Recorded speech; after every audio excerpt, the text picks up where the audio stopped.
We're gonna make it look fly with some DIY. We're gonna make it look fly with some DIY. We're gonna make it look fly with some DIY. Uh-oh, thrift diving. Hey, what's up? It's Serena Pia from ThriftDiving.com, which is a do-it-yourself blog, YouTube channel, and podcast that helps you decorate, improve, and maintain your home with paint, power tools, and thrift stores without sacrificing your budget, the environment, or style. Welcome to episode 122 of the Thrift Diving Podcast. Today, we are talking about procrastination and why it happens. I mean, actually, we've talked about this before, but I wanted to bring it full circle. Because remember in a recent podcast episode, I had told you this project had me scared. I was so scared to build this deck, right? And I think it's something that a lot of us go through. We have this fear of starting a project that we've never done before. And I'm bringing this full circle because I am actually building my second deck. That's right. Like I told a friend, hey, I'm building another deck. And they're like, what? Like again? This one's a little different. So the first one that I built was on the front of my she shed. And if you remember, it took me forever. It probably took me a good month and a half, if not more, because there was all of these stops and starts and research and, oh, I forgot this. I got to run to Home Depot or Lowe's, and a lot of second guessing myself. And I was able to get it done, and it looks fantastic. It's strong. Somebody on Instagram had said, you could park a Mack truck on that thing and it's not moving. And it's true. It's so sturdy that I feel like I did a really good job. I probably overbuilt it, but I would much rather overbuild something than underbuild. Well, just recently I decided that I was going to build another deck. This one's not on the front of a building per se, but do you remember about 2 or 3 months ago, probably 2 months ago, I built a gazebo. Now, this isn't something I built from scratch. This was something I ordered and was working with a company to put up in my backyard. And I'll leave a link down below in the show notes. You can see that. And it was a really great gazebo. The only problem is that once it started to get really warm, all of the earwigs and ants and all those bugs that just love to come out during the warm weather, they all converged to where? The gazebo. So what started out as this really cool place to sit and chill, maybe have a glass of wine, it then turned into this icky place that I didn't want to have anything to do with. So I just haven't been using it because one day I went to sit down and there were earwigs, the little pincher bugs, the black pincher bugs coming out from the woodwork. Well, actually they were coming out from underneath of the rug that we threw down there. And it was always this place that was a little difficult to get to with the lawnmower. So when my husband would mow the lawn, he would get maybe right close to the edge of the rug, but then you'd have these areas, mostly weeds. We don't really have a lot of grass in our yard, but mostly weeds just growing up along the edge of the rug. So you have that, you have the bugs, and it just was not an inviting place to sit. Well, recently, as I told you, we just got back from Ghana. And one of the things that I really, really enjoyed when we were in Ghana, one of the places we stayed was called the Sweet Garden Hotel. If you are ever in Ghana, if you ever go to Kumasi, for the most part, it's a great hotel. And they have these quaint little seating areas. I don't know if I told you about it in my last podcast, but they have these quaint little seating areas that it's like, what do you call it? It's kind of like a gazebo, but it's got these natural, what do you call it? Like when you start seeing the vines covering the top, and it was so cozy. Well, one of the spaces in their little garden area, I had to sit at every single morning, drink my tea, do my journaling. I was documenting my trip, and I wanted to bring that back to this area, right? You know, when we go on vacation, we sometimes find that spot. Maybe it's by the pool, or maybe it's in like this cozy corner of their garden or whatever it is, like a bed and breakfast. And I wanted to bring some of that back with me from my trip. So in one of these spots that I found, they had a swing, like a patio swing. And I just loved every morning from like, I would say 8:30 to about 10 o'clock, just swinging, listening to music, journaling and just really enjoying that time and that space under this beautiful little cozy place that felt like a little hideaway. And I wanted to bring some of that back to my own yard. Even though I've done a lot of things in my yard, I don't feel like I've ever been able to fully utilize it. And so as I was sitting on that swing in Ghana, I thought, how can I bring a little bit of this home to my own yard? And I thought, well, I've got this amazing gazebo. Why don't I clear out the 2 chairs that are sitting underneath, take out that rug, cut all of the grass down, and I'll build a ground level deck. Can't be that difficult. I just built a deck. So why not? And that's what I decided that I was going to do. Now, I've got a couple projects that I'm currently working with some brands on. So, one of the cool things is that when you get this idea in your mind of a project that you want to do, and you can actually work with a brand to, I don't know, maybe exchange, here in like the blogosphere and YouTube land, sometimes we team up with brands to feature certain products and services. And then in return, we get things for quote unquote free. It's not free. We're still working. We're just not getting paid. We're getting something in exchange for, the time that we've invested to feature something. And you can see down below in the show notes, I did a podcast on how bloggers make money. So if you want to hear more about that, you can listen to that episode. But there's one brand that had reached out to me several times and they wanted me to promote them. They didn't want to pay me, but they wanted to give me something. And they said, look on our website, you can get anything and just let us know and, do a video. Well, that sounds great. The only thing is, sometimes you don't need stuff, right? I didn't need patio furniture. I already have patio furniture. I don't need certain things that they were selling. So I just was like, well, when there's an opportunity, I'll reach out to you. So as I'm sitting there on that swing in Ghana, I realized, whoa, this company, they probably sell porch swings. Let me look at their website and see if I can get a porch swing. And I'll build this deck underneath the gazebo, a ground level deck, shouldn't be too difficult. And I'll get a swing from them and I'll feature this swing in my video. So I found one that I like. It was just delivered literally like 3 days ago. And I am so excited to get started on putting this together. But here's the thing that I realized just the other day as I was buying materials, going to Home Depot, going to Lowe's. And yes, there were things that I actually forgot, right? Like even though I just built a deck, there were certain materials that I forgot that I needed. But here's the most poignant thing that I wanted to talk to you about in this episode is that going from building one deck to building 2 decks, you can't believe how much faster this process has been.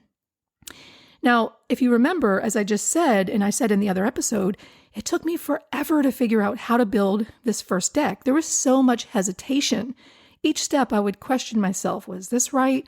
I don't know if I should do this. And so that's what made the process even longer. But on this deck, this ground level deck, let me tell you, by the time I got back, which was just about a week and a half ago, by the time I got back, went to the store to get materials, it was only just a matter of days. And I already had the framing done.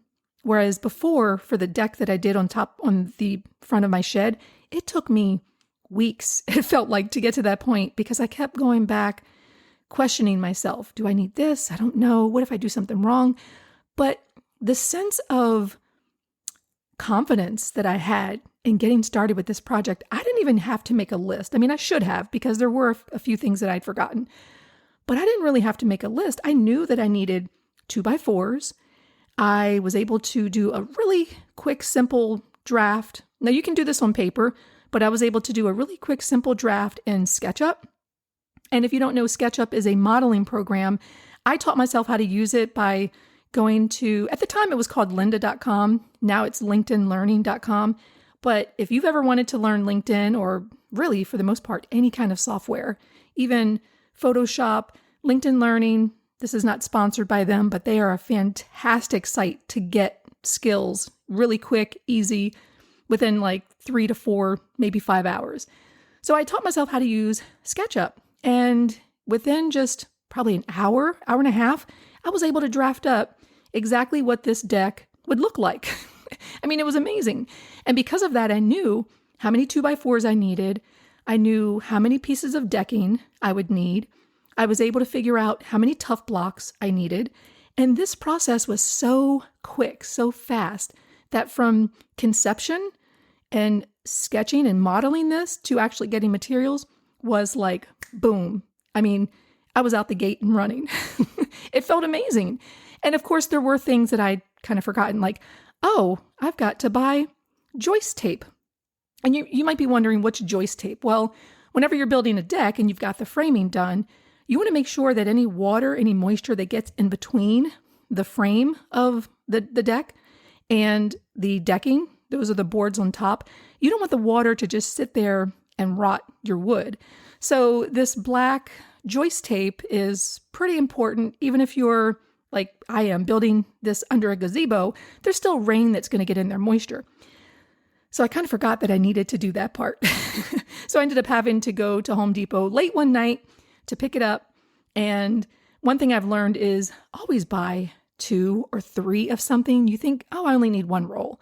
Well, it's like $17 a roll. That's not cheap. So I said, let me buy 2. And 2 was perfect.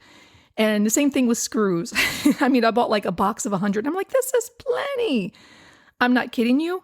I literally used every single screw. And by the time I got to the last piece of wood that I was screwing together, like the bracing that goes in between to give it some rigidity, I got down to my last 3-inch screws. And I thought, whoa, okay, that was actually right on point. So I almost ran out. But the point of what I'm trying to say is the time for me to take from thought to execution was so minimal compared to this first deck. And I want you to think about your next project. You know, you might have done it before, you might not have done it before, but if you've never done a project before, it's scary. You are so worried about failure. In fact, let me tell you, I happen to be going through my phone and sometimes I see like inspirational things on Instagram or whatever, and I'll just kind of, screen capture it because I want to save it. Well, I actually happened to be going through my phone and found something that was just mind-blowing that I'd saved from previously. And I'm going to give you the quote. It's by someone named Adam M. Grant. I don't know who that is, but he's the person who originally said it. Listen to what he said. He said, procrastination isn't laziness. You don't put tasks off to avoid work. You do it to avoid unpleasant emotions, self-doubt, boredom, confusion, frustration. And that is so true. The task that you're avoiding, so this is the second part, the task you're avoiding isn't always the one you hate. Sometimes it's the one you fear. That's the one that's most, oh my gosh, I'm screwing this up. That's the one that's most worth pursuing. That is the quote. And this was mind-blowing. I actually found this probably about a week ago. And I thought, I need to save that again. That's really on point. And I want you to think about your projects. What's that project that you have been procrastinating on? It's not because you're lazy. It's not. It is to avoid that unpleasant emotion, right? You're doubting yourself. You might be bored with it. Maybe you have to do the research or the writing, or maybe you're not sure how to actually put it all together, or you're getting frustrated very easily. All of these things, I would say, except for the frustration part, all of these things were true for me when I was building this deck.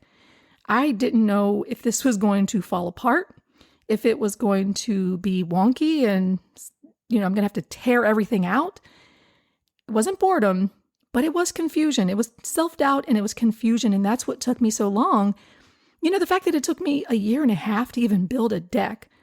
If you remember from my videos, I was stepping up off of, just this, just random scrap piece of wood. And it was horrible. It was horrible. And I just let that fear be the reason why I couldn't move forward.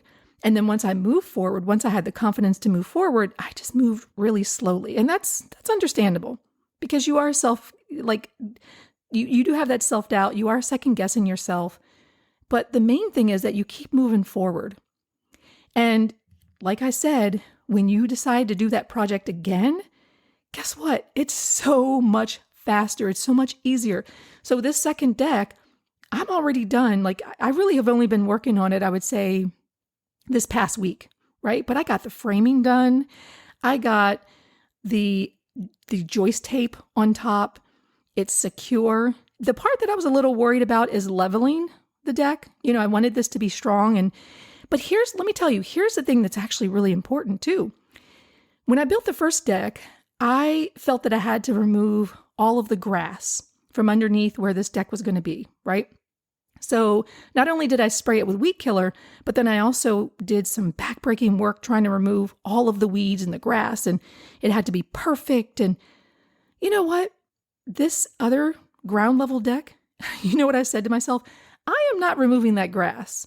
That's like it's almost 10 by 10. I think it's like a 9. It's not quite square. I don't think it's quite square, but it's almost a 10 foot or 10 by 10 deck, ground level deck. I was like, there's no way I'm digging out all this grass when I'm going to put weed block fabric down anyway. What sense does that make? So I'm just going to, and plus, when I pulled up the rug, the grass underneath there for the most part was already killed. And even though I was making this a larger area, I thought if I just put the weed block fabric down after I trim this, you don't want to put it down on top of tall grass, but if I can cut this down with a weed whacker and then put the weed block fabric down, guess what? The grass is going to die anyway. So you know how much work I saved myself by taking the experience that I had the first time and realizing, maybe I didn't have to do that. Let's try something different this second time. And because of that, it really saved a lot of man hours, a lot of sweat, a lot of dread, because I just didn't want, okay, remember what I said with this quote that Adam M. Grant said, that you do it to avoid unpleasant emotions, self-doubt, boredom, confusion, frustration. I would say for me, boredom probably was the reason why, if I were to procrastinate on building this ground level deck, I don't want to remove 100 square feet of grass just to put down weed block fabric. So by doing this project again, I was able to modify what I'd done the first time. And I learned how to cut corners that's not going to jeopardize the stability of the deck. It's not going to be a problem. If anything, I just got smarter and I got faster. So right now, the deck just needs decking. I literally have been zooming through this project and it is so sturdy. And another thing that I did too is I didn't stress out about trying to level each of the tough blocks before building. So what I did this time, it was a little different. I went ahead and just jumped into the project. I said, you know what? I've got to frame this out. I'm going to get my 2x4s. I'm going to screw everything together. I'll put it in place, and then I'll put the tough block foundational. It's like this. If you haven't seen the previous video of me building the deck, it's these recycled plastic foundation supports that pretty much allow you to build almost anywhere. Only up to a certain height, right? Like you wouldn't want to build like a 10-foot deck with these. But if you're doing a ground level or, a 1 foot, 2 foot deck, they're perfectly fine. And instead of me stressing out about, are these perfectly level? I've got to put just enough paver base and just enough stones in order to, I didn't do any of that. I said, I'm going to build the frame. I'm going to set it in place. And then I'll go through individually. And of course, I'll use my level. And I'll just put the tough block underneath and throw some stones under there with some paver base and keep it moving. And so quickly, like I would say it probably took no more than an hour and a half versus probably 2 weeks from the first deck to doing this ground level deck. So think about your projects. What's that project that you have never tackled before, but you're procrastinating it because you're just so afraid of those unpleasant emotions, the self-doubt, the boredom, the confusion, the frustration. And just think about working through that and giving yourself some grace and understanding that that's probably going to happen. You're going to feel that way. But guess what? When you do it again, you are going to move so much faster. You might still make a few mistakes and might forget a few things, but you're going to be operating so much more quickly than when you did the first time. And then if you happen to do that project again, you'll be even faster. You'll learn things along the way and you'll modify things as you go along. That's just how it is. And, I have to take this advice for myself because one of the things I've been totally procrastinating on is doing a power tools course. I want to teach people online mostly women, but if you're a man listening, yes, I want to teach you too if you're not able to use power tools. But I want to do a power tools online course teaching people how to use power tools and be able to do some of these projects around their house that they want to do, but they just didn't feel confident getting started. That's what I want to do. And I have been procrastinating. This is something that should have been done 2, 3, 4 years ago. I'm not kidding you. I've been thinking about this for the longest time. And I know exactly what I have to do, but I've been putting it off. I've been avoiding that work. And the reason why, again, not laziness, but self-doubt, boredom. I wouldn't say boredom. It's more so self-doubt and confusion. How do I do this? Is this something that people even want? Is this going to be successful, or am I just going to be spending a lot of time on this? And then when I go to sell it, nobody even wanted it. That's my fear. That's my fear. And so I have to get through that. And I understand this from a logical standpoint, just as you do. I have to get through that self-doubt and work that out so that I can move forward. Because once that course is done, the next course, it's going to probably be like a month, a month or 2 months to pull this out instead of 1 year or 2 years, or in my case, 4 years. So think about your own projects. What is that project that you've been wanting to do? You've been procrastinating on it. You've been knocking yourself down thinking, I'm just being lazy. No, you're afraid of these unpleasant emotions. Work through it.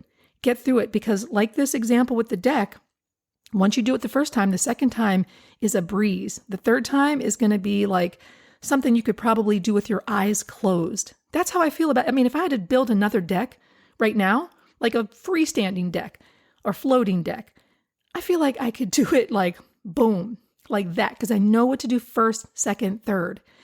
And it's just amazing. It's a feeling of confidence that comes over you when you're able to do it the second time. So just imagine by the time you work through all those emotions of painting your first piece of furniture, and then you get to the second project and you're like, I know what to do. You make a few mistakes. By the third time, you're going to feel like a pro. You are going to feel so good. So I'm going to challenge you, and I'm going to challenge myself because I know I need to do this. But I'm going to challenge you to focus on that project that you've been procrastinating on, because I'm going to do it too. I'm going to start really focusing on the Power Tools course. And if all you have is 30 minutes in your day, even just say, look, I'm going to commit 30 minutes 3 times a week to work on this thing that I've been avoiding. For you, it might be painting your first piece of furniture. It could be maybe you're trying to open up an Etsy shop and you want to sell some things, but you're like, who's going to buy my stuff? Put 30 minutes into it a few times a week, and let's see if we can make some progress. I heard a quote some time ago, and I think it was from, remember that movie that Will Smith did, The Pursuit of Happiness? That man who he portrayed, I think he made a comment once that just stayed with me. And it goes something like, baby steps count as long as you're moving in the right direction. And that is so true. We think that we have to take these leaps and bounds and just go so quickly. Not necessarily. As long as we are doing something, these baby steps are going to move you in the right direction. And so we have to take a step back and realize, like, all right, I'm going to be moving slowly on this. I know I'm going to move slowly, but I'm going to make progress. I'm going to get this done. So back to the Power Tools course. I'm going to put it out there for you because I'm committing myself to this. If you are interested in learning how to use power tools, I am putting together a course. I'm going to do this. There's already been, I want to say probably about 125 people who've already added their name to the wait list that said, hey, Serena, I'm interested. I want you to go to thriftdiving.com/tools. You'll see the link down below in the show notes. I want you to sign up, put your name there. So when I am ready to sell this course to you, you are going to be the first one to hear about it. I'm still, again, confused about how I want to organize this, right? Do I want just one big course, or do I want smaller courses, right? Like, you may not want to learn how to use 5 different tools. You may only want to know how to use 2 different tools. So, do you need to buy all 5? Maybe not. So that's what I'm trying to work out. But again, confusion is one of the things that I've been trying to avoid. It's time to sit down and actually face that head on. Because I know once I get through this first course, and once you get through your project, the next time you do it is going to be a breeze. That's what I got for you this week. one big thing that's coming up for me, and I'll share this with you, I would say at the end of August 30th or so, I am doing my first and probably only beauty pageant. This is insane. It is a pageant taking place in Orlando. My niece and my nephew's fiance, they love pageants. They're younger than I am. They're like 20 years old. My niece is 20.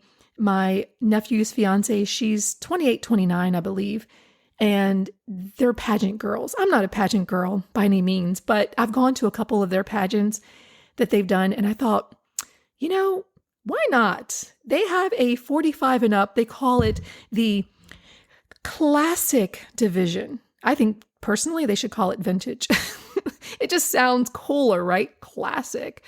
So I am joining the classic division. I don't know how many women I'm going to be competing against. It could be like 4 or 5. I don't know. But yeah, I've been preparing for that. So that's another big project that I'm now down to the wire trying to prepare for. But I just thought it would be kind of fun to do something different. I've never been in a beauty pageant before. So yeah, that's kind of what I'm doing. So maybe you should think about doing something, try something new for yourself. What's something that you've always thought, maybe I'm not interested in that. Or maybe you have been interested, but trying something new, actually, I think it stimulates your brain. It just gets you in a different mindset of being open to new experiences. So I am completely clueless. It's really funny. My sash had come in the mail along with my little tiara. You will see this on Instagram. So if you're not following me, go to @thriftiving on Instagram. But my sash came in the mail and I was talking to Jessica. She's my nephew's fiance. I was talking to Jessica. Again, she's a pageant girl. She actually does pageant training and teaching. And I put on the sash and I put on the tiara and I take this funny picture like I'm posing. And she's like, oh, it looks really good. But by the way, the sash is on the wrong shoulder. I had totally put it on the wrong shoulder. So in order to even read the sash, you have to turn your head like in this weird. So I don't know anything about how to do a pageant. I don't even know how to walk on stage. I'm going to probably be all clunky in these heels. I don't even wear heels anymore, but it's going to be fun. So I'm going to challenge you to do something unexpected. Try something new. You might be kind of awkward doing it. You might have some unpleasant emotions. Again, the self-doubt, the boredom, confusion, frustration, but try something new. Live outside of the box that you've created for yourself. Try a new project. Try a new adventure. It's a lot of fun. It just makes life a little bit more adventurous. And that's what I have for you this week. Be sure to come back next week. I don't know what we'll be talking about, but whatever it is, it's going to be a great conversation. I love talking to you. Remember, find me on Instagram @thriftiving. And if you've got a question or if you just want to comment on this episode, send me an email, serena@thriftiving.com, and I will be sure to respond to you, of course. All right, I will see you next episode. Diving. Find it ugly, make it pretty. Paint the power tools, alright. Saving money with those thrift store vibes. Yeah.